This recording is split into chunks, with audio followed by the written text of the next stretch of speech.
आज हम लोग क्लास 9 का जो एनसीईआरटी में 8 चैप्टर है मोशन, उसका एक नए पार्ट को लेकर आए हैं। आज हम लोग देखेंगे यूनिफॉर्म मोशन और नॉन यूनिफॉर्म मोशन।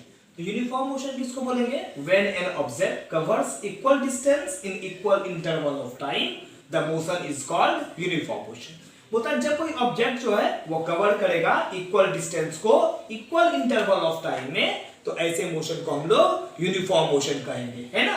बोलता है एग्जांपल लिखे हैं, if a moving vehicle cover a distance of 10 kilometer every hour the motion of the vehicle is called uniform motion। हम एग्जांपल में क्या लिखे हैं? एक मूविंग व्हीकल है जो डिस्टेंस कवर कर रहा है 10 किलोमीटर एवरी आवर में, है ना। तो हम ऐसे मोशन को क्या बोलेंगे? या व्हीकल जो ये मोशन कर रहा है वो क्या होगा? यूनिफॉर्म मोशन होगा। यहाँ पर हमने ग्राफ भी बनाया है। मान लो व्हीकल ए से बी की ओर डिस्टेंस को ट्रेवल कर रहा है, 10 किलोमीटर डिस्टेंस को ए से बी तक एक व्हीकल डिस्टेंस ट्रेवल कर रहा है 10 किलोमीटर, यहाँ 1 आवर लगा। फिर व्हीकल बी से सी की ओर जो डिस्टेंस ट्रेवल कर रहा है वो भी 10 किलोमीटर है, 1 आवर समय टाइम लग रहा है। फिर सी से डी की ओर वो व्हीकल डिस्टेंस ट्रेवल कर रहा है 10 किलोमीटर 1 आवर में। तो यहाँ पर हम देख रहे हैं कि व्हीकल्स जो ए से बी, बी से सी, सी से डी जो ट्रेवल कर रहा है हर एक एक इंटरवल में 10 किलोमीटर में 1 आवर ही लग रहा है। तो जब कोई भी moving object equal distance travel करेगा इक्वल इंटरवल ऑफ टाइम में, तो हम ऐसे मोशन को यूनिफॉर्म मोशन बोलेंगे। अब है नॉन यूनिफॉर्म मोशन। तो when an object cover an equal distance in equal interval of time the motion is called non uniform motion. यानी जब कोई ऑब्जेक्ट जो है अनइक्वल डिस्टेंस कवर करेगा इक्वल इंटरवल ऑफ टाइम में, तो हम ऐसे मोशन को क्या बोलेंगे? Non uniform motion. एग्जांपल फिर देख ले, if a vehicle covers a distance of 10 kilometre in first hour. अब एक व्हीकल जो है वह फर्स्ट आवर में 10 किलोमीटर डिस्टेंस ट्रेवल कर रहा है, सेकंड आवर में वो 20 किलोमीटर डिस्टेंस ट्रेवल कर रहा है, और फिर थर्ड आवर में वह 5 किलोमीटर डिस्टेंस जो है वह ट्रेवल कर रहा है। तो देखते हैं the motion of the vehicle is called non uniform motion. तो यहाँ पर व्हीकल का मोशन कितना होगा? Non uniform. क्यों होगा? क्योंकि हम देख रहे हैं व्हीकल जब ए से बी की ओर जा रहा है तो 10 किलोमीटर का डिस्टेंस ट्रेवल कर रहा है और टाइम लग रहा है 1 आवर। फिर व्हीकल बी से सी की ओर जा रहा है, यहाँ पर डिस्टेंस कितना ट्रेवल कर रहा है? 20 किलोमीटर और टाइम लग रहा है 1 आवर। फिर व्हीकल सी से डी की ओर जा रहा है, वो जो डिस्टेंस ट्रेवल कर रहा है वो 5 किलोमीटर है, लेकिन टाइम 1 आवर ही लग रहा है। तो हम इस जो चार्ट बना है इसमें हम देख रहे हैं व्हीकल जो है वो क्या कर रहा है? अनइक्वल डिस्टेंस को ट्रेवल कर रहा है, लेकिन इक्वल इंटरवल ऑफ टाइम में। तो व्हीकल्स का इस तरह से डिस्टेंस का ट्रेवल करना या व्हीकल का इस प्रकार का जो मोशन है वो नॉन यूनिफॉर्म मोशन कहलाएगा। अब नेक्स्ट जो टॉपिक है वो है स्पीड। अभी स्पीड मैं इसलिए पढ़ा देता हूं कि आगे चलकर न्यूमेरिकल में काम आएगा, लेकिन अभी जो एनसीईआरटी का लेटेस्ट सिलेबस जो आया है 2020-21 का, उसमें स्पीड को हटा दिया गया है ना। अब आते हैं speed. The distance covered bye a moving object in unit time is called distance. बोलता है डिस्टेंस क्या है? जब कोई मूविंग ऑब्जेक्ट जो है एक डिस्टेंस कवर कर रहा है एक यूनिट टाइम में, तो हम उसको क्या बोलेंगे? डिस्टेंस बोलेंगे।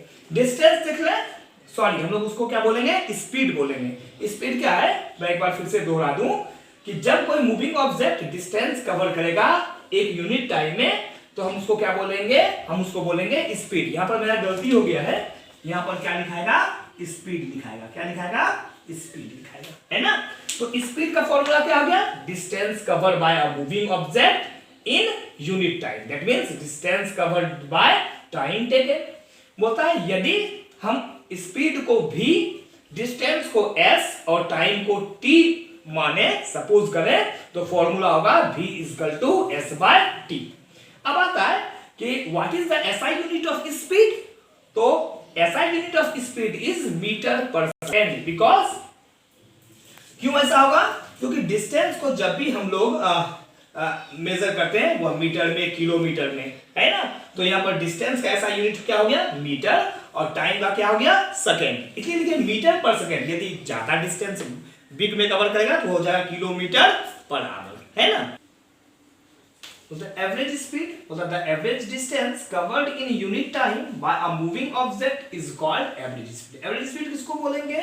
होता है जब कोई ऑब्जेक्ट, मूविंग ऑब्जेक्ट जो है वह डिस्टेंस को कवर करेगा एक यूनिट टाइम में, क्या होगा, तो उसको हम लोग बोलेंगे एवरेज स्पीड। एवरेज स्पीड क्या होगा, जब कोई moving object average distance cover करेगा यूनिट टाइम में, तो उसको हम लोग क्या बोलेंगे, एवरेज स्पीड। बोलता है average speed is the ratio of total distance covered and total time taken. Average speed हम लोग किसको बोलेंगे, एक्चुअली एवरेज स्पीड जो है वो रेशियो है total distance covered bye a moving object and total time taken by a moving object, है ना, ये रेशियो है। बोलता है यदि एवरेज स्पीड को हम v, कई बुक में v है यानी एवरेज स्पीड, तो यदि एवरेज स्पीड को हम v और टोटल डिस्टेंस कवर्ड को s और टोटल टाइम टेकन को t1 है, तो फॉर्मूला सेम हो जाएगा, v = s/t जो हमारा स्पीड का था, और ऐसा यूनिट एवरेज स्पीड का मीटर पर सेकंड होगा जैसा कि स्पीड में था। अब आते हैं वेलोसिटी। बोलता है the speed of a moving object in a particular direction is called velocity. जब कोई मूविंग ऑब्जेक्ट जो है एक पार्टिकुलर डायरेक्शन में, है ना, जब कोई मूविंग ऑब्जेक्ट एक पार्टिकुलर डायरेक्शन में चलेगा तब उसको हम लोग क्या बोलेंगे, वेलोसिटी, है ना।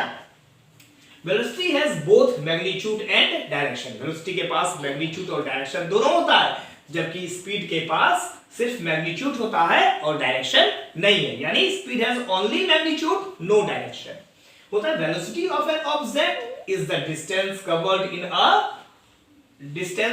इन a particular direction in unit time. तो हम वेलोसिटी को एक शॉर्ट में क्या बोल सकते हैं कि किसी भी ऑब्जेक्ट का वेलोसिटी क्या कहलाएगा, जब वो पार्टिकुलर डायरेक्शन में डिस्टेंस कवर करेगा एक यूनिट टाइम में, तो उसको हम लोग क्या बोलेंगे, वेलोसिटी।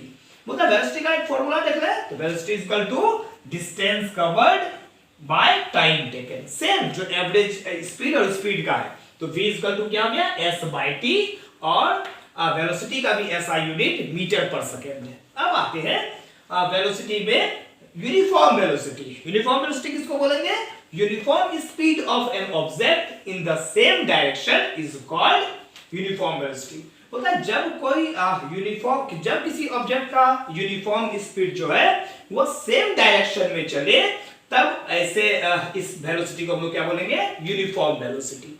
अब आते हैं नॉन यूनिफॉर्म वेलोसिटी। बोलता है नॉन वेलोसिटी, किसी भी ऑब्जेक्ट का वेलोसिटी जो है वो कब चेंज होगा, जब चेंज होगा तभी तो वो नॉन यूनिफॉर्म वेलोसिटी में होगा। तो जब कोई ऑब्जेक्ट का वेलोसिटी चेंज होगा, तो किसी ऑब्जेक्ट का वेलोसिटी चेंज करने के लिए दो कंडीशन है। क्या क्या कंडीशन है, जब उसका स्पीड चेंज हो जाए, व्हेन स्पीड चेंज्ड, और जब उसका डायरेक्शन चेंज हो जाए, व्हेन डायरेक्शन चेंज, तब इस कंडीशन में ऑब्जेक्ट का जो है वेलोसिटी चेंज होगा और वह नॉन यूनिफॉर्म वेलोसिटी में आएगा। Thus, non-uniform speed of a moving object in the same direction, or non-uniform speed in different directions, or uniform speed in different directions is called non-uniform velocity। non-uniform velocity किसको बोलेंगे, non-uniform, जब कोई moving object same direction में non-uniform speed में होगा, या क्या होगा, non-uniform speed में वो different direction में होगा, या moving object यूनिफॉर्म स्पीड में डिफरेंट डायरेक्शन में होगा। ये तीनों कंडीशन में हम उस मूविंग ऑब्जेक्ट को क्या बोलेंगे, नॉन यूनिफॉर्म वेलोसिटी। बोलता है example, if a vehicle is moving on a circular path, जब कोई व्हीकल जो है वह सर्कुलर पाथ पर मूव कर रहा है, बोलता है विथ यूनिफॉर्म स्पीड, और क्या कहता है, जब कोई व्हीकल सर्कुलर पाथ पर मूव करेगा यूनिफॉर्म स्पीड से, then the velocity is said to be non-uniform। तब उसका velocity क्या कहलाएगा, non-uniform कहलाता है, because on a circular path that the direction of moving body changes along with direction of curve। बोलता है जब कोई ऑब्जेक्ट सर्कुलर पाथ पर मोशन कर रहा हो, तो वहां पर उसका मोशन जो है कैसा कहलाएगा, वो उसका मोशन कैसा कहलाएगा, नॉन यूनिफॉर्म। क्यों, सर्कुलर पाथ पर हम क्या देखते हैं, जब सर्कुलर पाथ पर हम लोग देखते हैं कि जब मूविंग बॉडी का डायरेक्शन जो है वो कंटिन्यू चेंज होता है, जब वह कर्व करता है तो वहां पर उसका डायरेक्शन क्या होगा, चेंज हो जाएगा, है ना। बोलता है if a vehicle moving with uniform speed on a zigzag path, बोलता है यदि कोई व्हीकल जो है वो यूनिफॉर्म स्पीड से चल रहा है जिगजैग पाथ पर, जिगजैग पाथ मींस इस तरह से जिगजैग पाथ पर चलेगा, तो the velocity of the vehicle will be non uniform. तब उस व्हीकल का वेलोसिटी क्या होगा, नॉन यूनिफॉर्म हो जाएगा, because direction of vehicle is change with the change of direction of path. ऐसा क्यों होगा? क्योंकि व्हीकल का जो डायरेक्शन है वो हमेशा चेंज होगा, हाँ, उस पाथ के डायरेक्शन को चेंज करने पर, है ना। अब आते हैं एवरेज वेलोसिटी। बोला था arithmetic mean of the velocity of an object moving along a straight line is called the average velocity.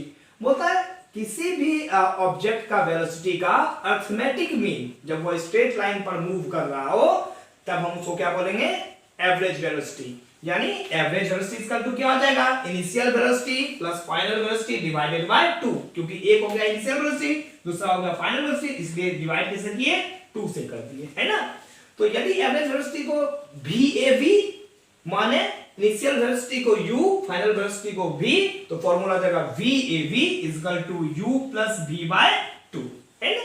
बोलता है शॉर्ट में यदि एवरेज वेलोसिटी को समझना है तो हम इस प्रकार समझ सकते हैं, the displacement of moving object in unit time is also called average velocity.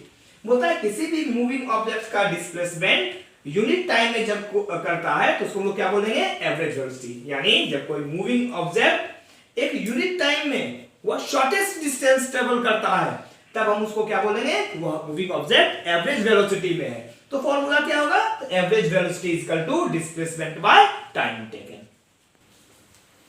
The acceleration, the rate of change in velocity is called acceleration। बोलता है acceleration एक्चुअली है क्या कि वेलोसिटी में जो रेट चेंज होता है उसको हम लोग क्या बोलेंगे? acceleration।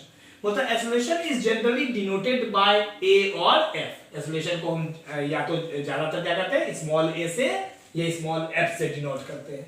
बोलता है इसलिए acceleration is equal to change in velocity by time taken। acceleration का फॉर्मूला क्या होगा? change in velocity by time taken। change in velocity means final velocity minus initial velocity। जब final velocity को initial velocity से हम minus करेंगे तो हो जाएगा change in velocity और डिवाइडेड क्या हो जाएगा? Divided by time taken in change in velocity। यदि हम acceleration को a, final velocity को v, इनिशियल वेलोसिटी को u और टाइम को t माने तो a equal to v minus u by t हो जाता है। बताइए positive sign of the magnitude of acceleration shows increase in velocity. यदि क्या देखते हैं? यदि पॉजिटिव साइंस दिया हुआ है एक्सेलरेशन के मैग्नीट्यूड का, यदि पॉजिटिव साइंस है तो हम समझेंगे कि वेलोसिटी क्या हो रहा है? इंक्रीज हो रहा है ना। और यदि नेगेटिव साइन दिखा रहा है तो दैट मींस हम समझेंगे कि वेलोसिटी क्या हो रहा है? डिक्रीज हो रहा है। एक बार फिर से सुन लीजिए, a positive sign of the magnitude of acceleration. यदि किसी एक्सेलरेशन के मैग्नीट्यूड का साइन पॉजिटिव है दैट मींस